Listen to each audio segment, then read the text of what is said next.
Bonjour, nous sommes Delphine et Nicolas, infirmiers en réanimation médicale à la Pitié-Salpêtrière à Paris. Nous sommes ici pour vous montrer quelques gestes simples afin de limiter la dissémination du SARS-CoV 2019 par gouttelettes ou aérosolisation au cours des soins infirmiers et en particulier pendant les soins de type respiratoire. Nous n'allons pas parler de l'intubation qui fait déjà l'objet d'une autre vidéo que nous vous invitons à regarder. Cette vidéo n'a pas pour objet de prendre position pour ou contre l'utilisation de certaines techniques de réanimation dans le cadre d'une épidémie virale comme celle de Covid, mais uniquement de proposer des mesures visant à réduire la dissémination de particules virales au cours de ces soins. Il s'agit de mesures de bon sens, puisqu'il y a peu de données scientifiques claires sur le sujet. Le virus est présent dans les voies aériennes du patient infecté. Il y a donc un risque de contamination à partir de gouttelettes provenant de ces voies aériennes. Ces gouttelettes peuvent être projetées jusqu'à 1 mètre autour du patient et pourraient contaminer directement un soignant non protégé en cas de contact avec le nez, la bouche ou les conjonctives, ou indirectement par contamination manuportée à partir d'une surface contaminée.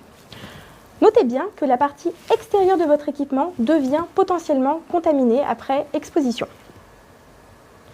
Enfin, il est possible que le virus soit excrété dans de très petites particules de sécrétion et puis rester quelque temps en suspension dans l'air et être inhalé. C'est le principe de la contamination air. Bien entendu, la première barrière de protection pour les soignants est l'équipement de protection individuelle, composé d'un masque FFP2, d'une charlotte, d'une protection oculaire, d'une blouse à manches longues et d'une paire de gants. Il est néanmoins intéressant de limiter les gestes générant des gouttelettes et des aérosols, au cas où le matériel de protection individuelle serait mal utilisé, pas bien adapté ou si l'on ne dispose pas de l'ensemble de ce matériel. Par ailleurs, prévenir la dissémination aérienne du virus est d'autant plus intéressant si l'on ne dispose pas d'une chambre en pression négative. Si le patient est en ventilation spontanée, il faut être vigilant quand on se trouve dans l'environnement proche du patient, dans ce fameux périmètre gouttelette. Encore une fois, l'équipement de protection individuelle nous protège, mais de manière générale, on va essayer de limiter les projections associées aux soins. Pour un patient sous oxygène, on peut conseiller d'utiliser plutôt un masque que des lunettes à oxygène ou proposer au patient de mettre un masque chirurgical par-dessus les lunettes lorsque les soignants sont présents dans la chambre. Lorsque l'on réalise un écouvillon nasopharyngé, où on va être assez proche du patient et potentiellement déclencher la toux, il est conseillé de couvrir la bouche du patient avec un masque chirurgical. Si on met en place un aérosol, on va d'abord l'installer sur le patient, bien l'ajuster, et ensuite mettre en route l'aérosol en s'étant un peu écarté.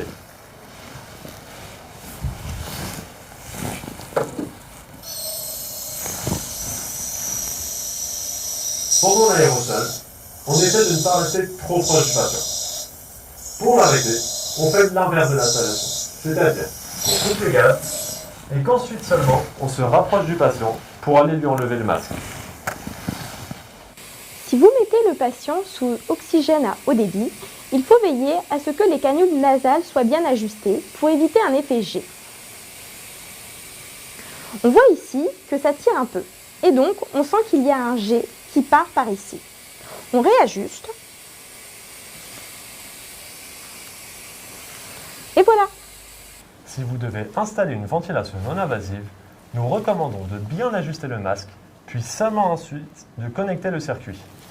Alors, dans un premier temps, je place l'interface de ventilation non invasive sur le visage du patient.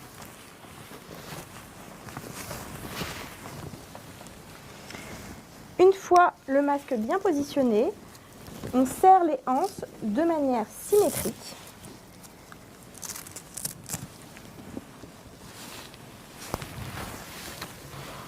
On raccorde le circuit de ventilation au patient et enfin, on démarre la ventilation. Vous voyez qu'on a réglé la VNI initialement avec des petits niveaux de pression, ce qui permet d'ajuster le masque sans qu'il n'y ait de fuite trop importante. Voilà.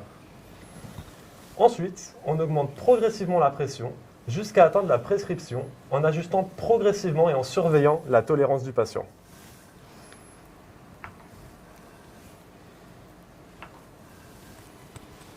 Peut-être que cette façon de faire correspond déjà à votre pratique habituelle.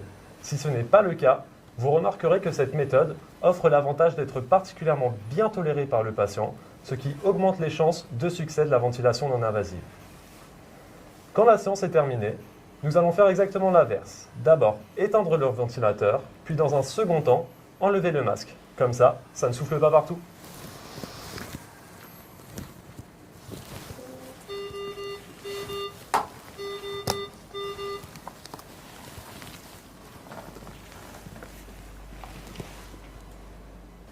Maintenant, parlons d'un patient ventilé invasivement.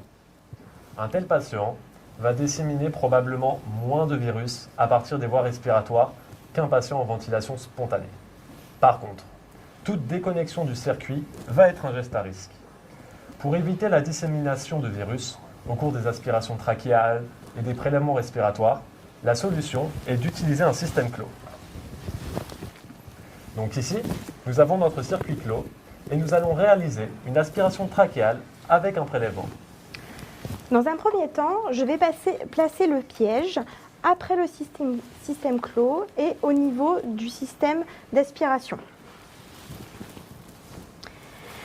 Je vais tourner la molette. Cela permettra d'avoir la sonde d'aspiration en regard de l'entrée de la sonde d'intubation. J'introduis ma sonde d'aspiration et j'effectue mon aspiration en retirant la sonde d'aspiration. Je retourne de nouveau la molette et je vais rincer la sonde d'aspiration avec du sérum Phi au niveau de l'entrée prévue à cet effet. Pour cela, je place ma pipette de sérum Phi et j'appuie sur le stop vide placé à cet endroit.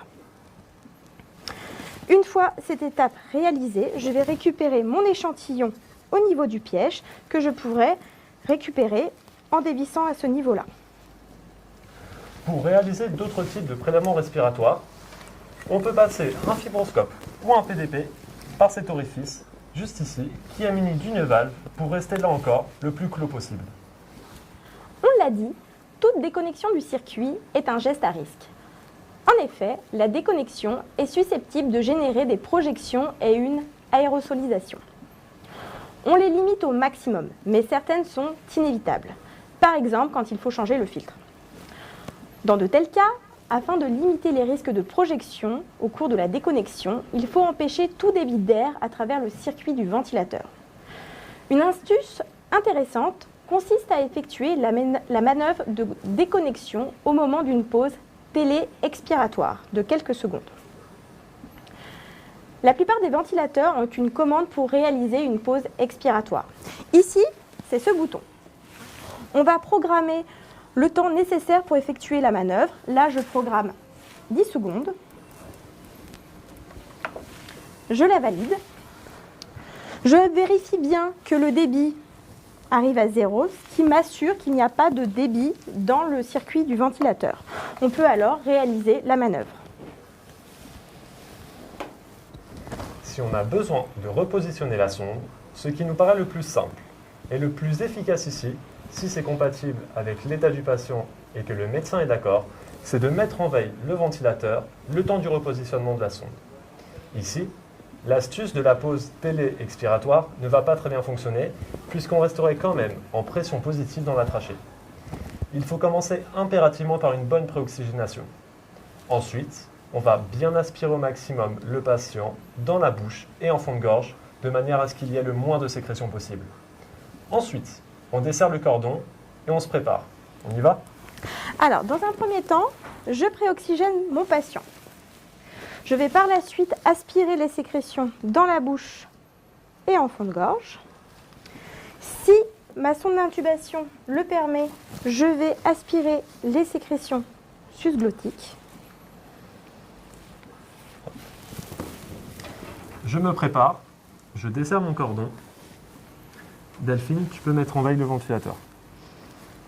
Hop. Tu peux dégonfler le ballonnet. Hop. Je repositionne par la suite ma sonde d'intubation. Tu peux regonfler et redémarrer le ventilateur.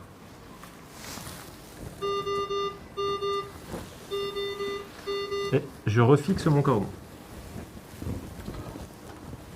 Et voilà, on a minimisé les projections autant que possible. Voilà, nous espérons que cette vidéo et ces petits conseils vous permettront de vous sentir mieux préparé et plus confiant pour prendre en charge des patients atteints de Covid. Bon courage à tous.